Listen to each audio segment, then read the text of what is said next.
कक्षा 8 के आप सभी विद्यार्थियों का हमारे डिजिटल प्लेटफॉर्म पर हार्दिक स्वागत है। कल हमने कक्षा 8 में RSCERT द्वारा जारी नमूना प्रश्न पत्र 2026 के प्रश्न संख्या 1 से 6 तक प्रश्न हल किए थे। आज हम प्रश्न संख्या 7, 8, 9 और 10 को देखेंगे कि इस प्रकार के प्रश्न कैसे हल किए जाते हैं और कौन से टॉपिक से प्रश्न बना है। तो कक्षा 8 के विद्यार्थियों देखिए, पहला प्रश्न आज का है, निम्न में से कौन सी संख्या किसी बहुपद की घात नहीं हो सकती। हम जानते हैं कि बहुपद क्या होता है, बीजीय व्यंजक क्या होता है। आपने देखा था कि बीजीय व्यंजक क्या होता है, जिसमें चर और अचर हो। जैसे मैंने देखा 2x, इसमें x चर है, 2 क्या है, अचर है। ऐसा मान जिसका मान निश्चित नहीं हो, अनिश्चित हो, वह चर कहलाता है। बाकी जिसका मान फिक्स हो, निश्चित हो, नियत हो, उसे अचर कहते हैं। तो यहाँ चर और अचर से मिलकर एक बीजीय व्यंजक बना है। अगर किसी बीजीय व्यंजक की घात धनात्मक हो, यानी कि 0 संख्या रेखा पे आपने देखा होगा कि दाईं तरफ धनात्मक मान होता है और बाईं तरफ ऋणात्मक मान होता है। तो दाईं तरफ ये संख्या रेखा है, इसके इधर 0, 1, 2, 3 ऐसे होता है मान। तो अगर किसी संख्या के चर का मान, बीजीय व्यंजक के चर का जो घात है वो धनात्मक हो, 0 हो सकती है, 1 हो सकती है, 2 हो सकती है, 3 हो सकती है, इस तरह से तो उसे हम बीजीय व्यंजक को बहुपद कहते हैं। अगर इसकी घात ऋणात्मक हो कोई भी संख्या तो वो बहुपद नहीं कहलाता है। तो यहाँ ये आपसे पूछा गया है कि कौन सी संख्या बहुपद की घात नहीं हो सकती। तो ऋणात्मक संख्या यानी माइनस वाली संख्या बहुपद की घात नहीं होती है। क्लियर, आपको समझ में आ गया है। तो इसका ऑप्शन कौन सा राइट होगा, पहला वाला ए ऑप्शन राइट होगा। दूसरा प्रश्न आपके घात और घातांक के नियम, घात और घातांक का आपका टॉपिक गणित के अंदर उससे लिया गया है। घातांक के नियम से हम इसको प्रश्न को हल करेंगे। यहाँ देखिए ax है, ये ay से गुणा किया हुआ है, y है। तो हमने एक नियम पढ़ा था कि किसी संख्या के ऐसी जो संख्या लिखते हैं तो इसमें देखो ये जो है इसको आधार बोलते हैं। क्या बोलते हैं, आधार। इसको क्या बोलते हैं, घात। अगर कोई दो संख्याओं का गुणा कर रहे हैं घात वाली हो तो उनके आधार अगर समान है तो घातें जुड़ जाती है, मतलब प्लस हो जाती है। अर्थात आधार तो वही रहेगा, घातें n प्लस n हो जाएगी।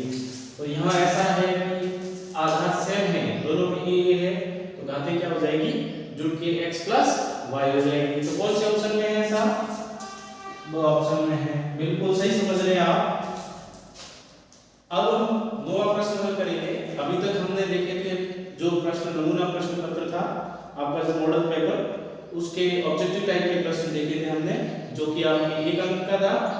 आज हम देखेंगे अब अधिलघुतात्मक प्रश्न, जो 2 अंक के प्रश्न हैं। प्रत्येक प्रश्न ऐसे 2 नंबर के हैं, हल कीजिए। अब इसको हम कैसे करते हैं, यहाँ गुणा के रूप में भिन्नें दे रखी है बहुत सारी, 1, 2, 3, 4 भिन्नें दे रखी है, तो इसका गुणा करना है।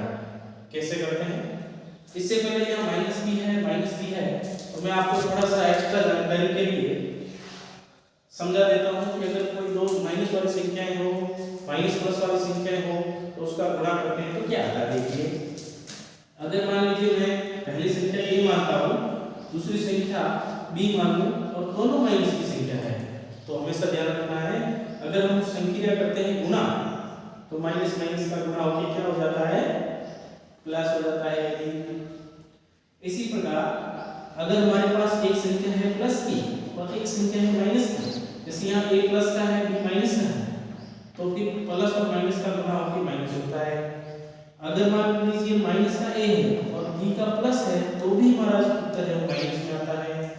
इसी प्रकार अगर दोनों संख्या प्लस की है और गुणा करते हैं तो भी प्लस में आता है। ये तो है गुणा की बात। अब बात करते हैं योग के वैकल्पिक के लिए। जैसे मैंने कहा -3 और -4, तो उसका मतलब क्या है, इसका मतलब है दोनों संख्या माइनस की है तो जुड़ जाती है। -3 और -4 कितने होते हैं, 7 होंगे। अगर हम 3 और 4 करेंगे तो कितने हो जाएंगे? प्लस के 7।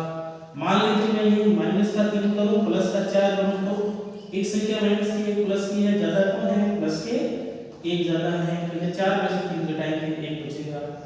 तो योग और व्याकरण में तो क्या करना है कि अगर माइनस माइनस वाली संख्या है तो भी जुड़ती है, प्लस प्लस वाली संख्या है तो भी क्या होती है? जुड़ती है। लेकिन आपके यहाँ गुणा में माइनस माइनस की संख्या है तो गुणा होकर क्या हो जाती है? प्लस हो जाती है। इसका हम ध्यान रखेंगे। यहाँ देखो -2 है तो -2 को ऐसे लिख सकते हैं -2 या 2 गुणा -1। इसी प्रकार -7 है, -7 को 7 गुणा -1 लिख सकते हैं। हम अब इसको हल करने वाले हैं। तो देखिए -1 गुणा -1, इससे भी -1, 7 से भी -1 ले लिया हमने। पीछे बचा हमारे पास 2/5, 6/7, 5/4, 7/9। देखिए अब हमारे पास भिन्ने देखिए ये अंश कहलाता है, ये हर कहलाता है। अगर किसी भिन्नों का गुणा कर रहे हैं और अंश हर समान है तो उसे हम काट सकते हैं।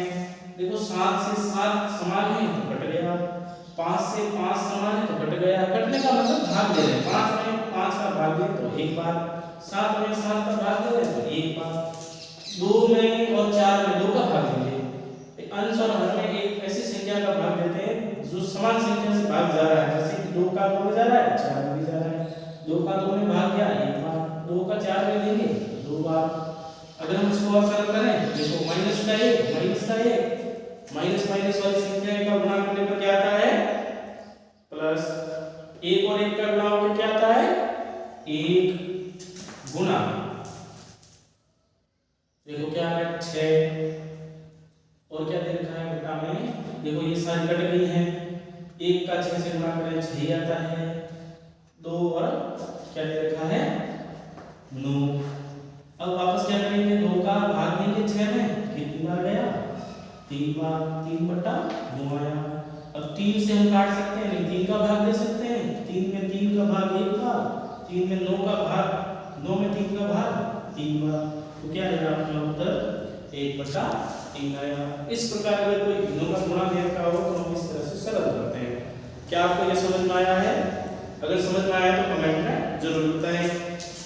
समीकरण हल कीजिए। यह आपका प्रश्न समीकरण से आया हुआ है। अब हमें पता है समीकरण को हल करते हुए आपको कैसे करना होता है। समीकरण तभी बनता है जिसमें चर और अचर होते हैं। तो यहाँ चर वाला पद है 3x और 5x, अचर है -4 -6। तो हम क्या करेंगे? समीकरण के जो चर वाले पद हैं वो एक पक्ष में रखते हैं। आपको पता होगा कि समीकरणों में पक्षांतर करने पर चिन्ह चेंज होते हैं, तो ये सारी चीजें आपको ध्यान रखनी चाहिए। तो अब हम क्या करेंगे? यहाँ 3x तथा -4 का पक्षांतर करेंगे। क्या करेंगे? पक्षांतर करने पर 3 को हम क्या करेंगे? इस पक्ष में लाएंगे, -4 को राइट हैंड साइड में लेके जाएंगे।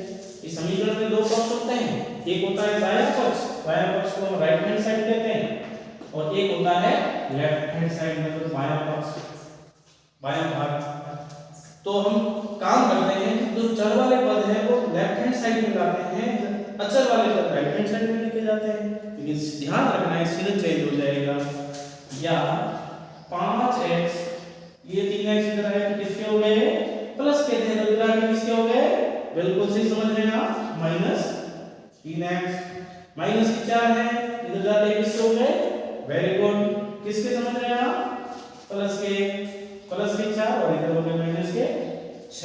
या सरल करने पर अब देखो 5x और 3x, बीजीय व्यंजक में आपने देखा था कि समान पद और असमान पद।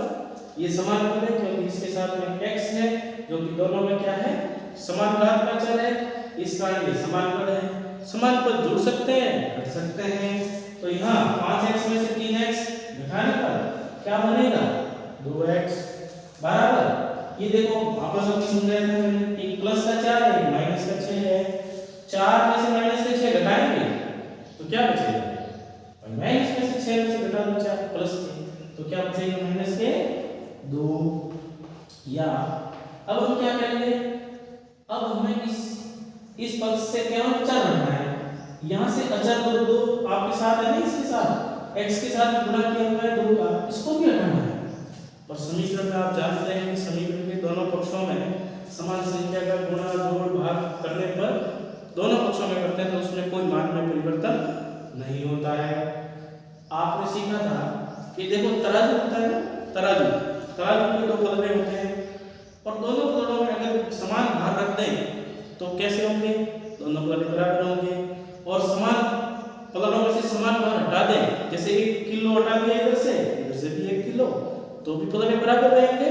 तो ठीक उसी प्रकार हमारा समीकरण भी क्या है, तराजू है। तो हम क्या करेंगे, दोनों में समान भाग देंगे। क्या करेंगे, दोनों पक्षों में समान संख्या का किसका भाग देंगे, 2 का। क्यों देंगे, क्योंकि 2 का 2 में भाग देने पर कट जाएगा। तो हमने क्या करेंगे, लिखेंगे 2 का दोनों पक्षों में